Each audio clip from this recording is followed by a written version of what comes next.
नमस्कार, मैं हूं मानस समर्थ और जैसा कि आप जानते हैं कि हमारे प्यारे राजू श्रीवास्तव जी को हार्ट अटैक हुआ है और अभी तक वो ज़िंदगी और मौत के बीच में हॉस्पिटल में झूल रहे हैं। और हम सब मिलकर भगवान से दुआ करते हैं कि वो जल्दी स्वस्थ होकर अपने घर पर आएँ और हॉस्पिटल से बाहर निकलें। जैसे कि आप जानते हैं कि राजू श्रीवास्तव जब ट्रेडमिल पर दौड़ रहे थे तब उन्हें हार्ट अटैक आया। ये पहले ही ऐसे सेलिब्रिटी नहीं है।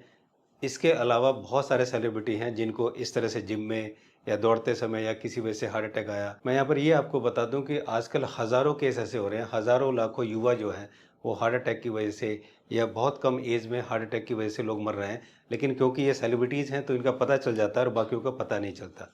तो इसके अलावा जैसा कि आप जानते हैं ये जो सेलिब्रिटी आप देख रहे हैं इनकी भी हार्ट अटैक की वजह से मौत हुई है। और ये जो लोग आप देख रहे हैं सौरव गांगुली, रेमो डिसूजा जो कि कोरियोग्राफर हैं और ये मानस समर्थ, इन तीनों को भी हार्ट अटैक हुआ। लेकिन इनकी किस्मत अच्छी थी कि ये तीनों हार्ट अटैक से बच गए। तो आज हम इस वीडियो में बात करेंगे भरोसे की, धोखे की और किसी भी बीमारी को कैसे ठीक किया जाए। जी हाँ, शुरू करते हैं। जैसा कि मैंने बताया आपको राजू श्रीवास्तव जी के बारे में, उनकी एज जो है वो 58 ईयर्स की है और वो ट्रेडमिल पर रनिंग कर रहे थे तब उनको हार्ट अटैक आया। उनके आर्टरीज में 100% ब्लॉकेज बताया गया और उनको एक स्टंट डाला गया। एक स्टंट अभी तुरंत उनको डाला गया। उनकी आर्टरीज में 2 बार ऑलरेडी एंजियोप्लास्टी हो चुकी है और 2 बार में ऑलरेडी पहले से ही उनकी आर्टरीज में 9 स्टंट डले हुए हैं। यस, 2 बार एंजियोप्लास्टी करके डॉक्टरों ने 9 स्टंट उनकी आर्टरीज में ऑलरेडी डाले हुए हैं और ये उनकी आर्टरीज में 10वां स्टंट डाला गया था। आपको सुन के ताज्जुब तो लगा होगा कि ऐसे केवल राजू श्रीवास्तव नहीं, ऐसे बहुत से सेलिब्रिटी होंगे, बहुत से लोग होंगे जो स्टंट तो ऐसे डलवा रहे हैं जैसे ये कोई खेल है और डॉक्टर्स ऐसे स्टंट डाल रहे हैं। बताइए, आर्टरीज में 9 स्टंट और ये 10वां स्टंट अब डाला हुआ है। तो थोड़ा सा मैं आपको हार्ट के बारे में बता दूं, हार्ट अटैक के बारे में बता दूं। देखिए, ये हमारा हार्ट है। हमारा हार्ट के अंदर 3 आर्टरीज होती हैं। ये आर्टरीज जिसके अंदर से ब्लड जाता है और ब्लड जो है हमारे हार्ट को ये ब्लड सप्लाई करता है ताकि हार्ट जिंदा रहे। तो जो एक आर्टरीज होती है जिसका नाम है राइट कॉर्नरी आर्टरी, जिसको आरसीए बोलते हैं, ये राइट में होती है। ये होती है लेफ्ट कॉर्नरी आर्टरी, जिसको एलसीए बोलते हैं, वो लेफ्ट में होती है। और एक जो मेन आर्टरीज होती है, ये दोनों मेन आर्टरीज नहीं होती। जो मेन आर्टरीज होती है वो होती है एलएडी। जी हाँ, ये जो एलएडी आप देख रहे हैं यहाँ से लेकर यहाँ तक, ये सबसे बड़ी आर्टरीज होती है और ये मोस्टली काफ़ी बड़े भाग को, बाकी बड़े पोर्शन को ब्लड सप्लाई करती है। तो सबसे ज़्यादा जो ब्लॉकेज आती है वो एलईडी में आती है। सबसे ज़्यादा ब्लॉकेज और यही सबसे खतरनाक होती है। तो होता क्या है, तो ये जो आप देख रहे हैं ये हमारा हार्ट है और ये हार्ट के ये आर्टरीज है। ये जो आर्टरीज देख रहे हैं ये इतनी बड़ी आर्टरीज है जिसमें से ब्लड आता है। ये देखिए, ये पोर्शन ब्लड आता है, लेकिन यहाँ पर ब्लॉकेज होने की वजह से ये ब्लड सप्लाई कम हो जाती है और जब ये बिल्कुल बंद हो जाती है तब जाके ये हार्ट अटैक होता है। तो ये है हमारा हार्ट अटैक। अब हम बात करते हैं कि एक्चुअली गलती हो कहाँ रही है। क्या वजह है कि हमारे देश में इतने युवा या इतने लोग हार्ट अटैक हो रहे हैं, इतने लोग हार्ट अटैक से मर रहे हैं। तो एक्चुअली गलती हो कहाँ रही है? क्या ये इतनी बड़ी बीमारी है? हमारे देश में करीब 30 लाख लोग हर साल हार्ट अटैक से मरते हैं, यानी कि 2.5 लाख लोग हर महीने हमारे देश में हार्ट अटैक से मरते हैं। तो आइए देखते हैं कि गलती हो कहाँ रही है। जैसे मैंने आपको बताया, रेमो डिसूजा, मानस समर्थ और सौरव गांगुली, तीनों को हार्ट अटैक हुआ।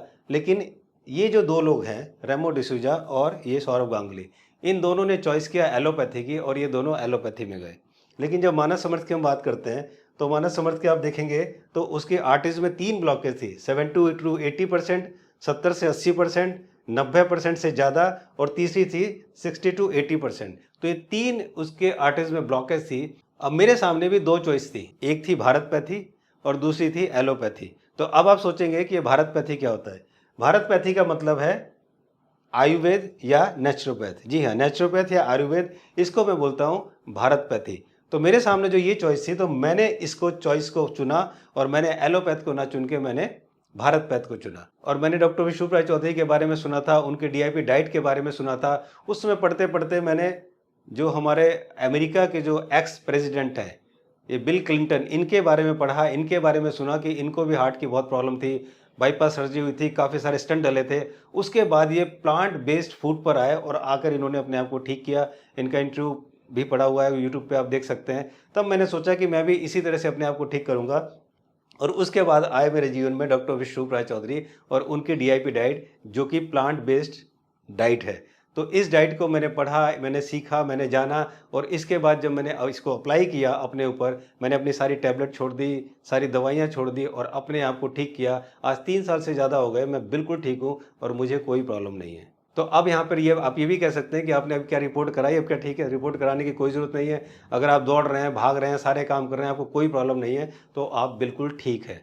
तो ये देखा आपने कि कितनी आसानी से मैंने अपनी इतनी सारी ब्लॉकेज को कितनी आसानी से रिकवर किया, कितनी आसानी से उसे रिवर्स किया। तो जो मैंने शुरू में बात की थी आपसे भरोसे की, धोखे की और कैसे इसको ठीक किया जाए किसी बीमारी को, तो भरोसा क्या हुआ? राजू श्रीवास्तव और बहुत से लोगों ने भरोसा किया एलोपैथ पर, लेकिन क्या वो उस भरोसे पर सही साबित हुए? नहीं। एलोपैथ पर भरोसा न करके अगर वो नेचुरोपैथ या आयुर्वेद पर भरोसा करते तो वो ठीक रहता। धोखा उन्हें किससे मिला? धोखा मिला उन्हें एलोपैथ से। कम से कम राजू श्रीवास्तव जी ने 10 स्टंट लगवाने में, इतना करने में 50 लाख से ज़्यादा खर्च कर दिए। उसके बावजूद भी क्या मिला? उसके बावजूद भी मिला कि वो दोबारा से उन्हें इस स्थिति में पहुंचे गए। और अगर हम बात करते हैं किसी बीमारी को कैसे ठीक किया जा सकता है, तो बहुत आसान है और आप जान गए कि आप किसी बीमारी को ठीक कर सकते हैं डॉक्टर विशु चौधरी की DIP डाइट से। जी हाँ, DIP डाइट की वीडियो मेरे इस चैनल पर पड़ी है, इसका लिंक मैंने नीचे दे दिया है, आप देख सकते हैं। अगर आपको कोई भी दिक्कत है तो आप हमसे कंसल्ट भी कर सकते हैं, अपना डाइट चार्ट भी हमसे लेकर अपने आप को किसी भी बीमारी को बहुत आसानी से ठीक कर सकते हैं। मुझे उम्मीद है कि वीडियो आपको बहुत अच्छी लगी होगी, इसलिए इस वीडियो को लाइक और शेयर जरूर करें ताकि सबको पता चल जाए कि अगर हमें कोई भी प्रॉब्लम आती है तो हमें एलोपैथ पे जाना चाहिए या भारत पैथी पे जाना चाहिए। वो भारत पैथी जो हमारा गौरव है, वो भारत पैथी जो हमारा संस्कार और हमारी संस्कृति है और जिसने अब तक हमको जिंदा रखा। और इस चैनल को अगर अब तक आपने सब्सक्राइब नहीं किया है, सब्सक्राइब करके बेल आइकन को जरूर दबाएं ताकि नोटिफिकेशन मिलते ही आप उस वीडियो को देख सकें और कोई वीडियो आपसे छूटे ना। अपनी राय कमेंट्स बॉक्स में जरूर लिखें कि वीडियो आपको कैसी लगी और अगर आपकी कोई क्वेरी है तो मैं उसका जवाब जरूर देने की कोशिश करूंगा वीडियो अपलोड होने के 2 घंटे के अंदर अंदर। Thank you so much once again for watching this video and giving your valuable time. जल्दी मिलता हूँ एक नई वीडियो के साथ, तब तक नमस्कार।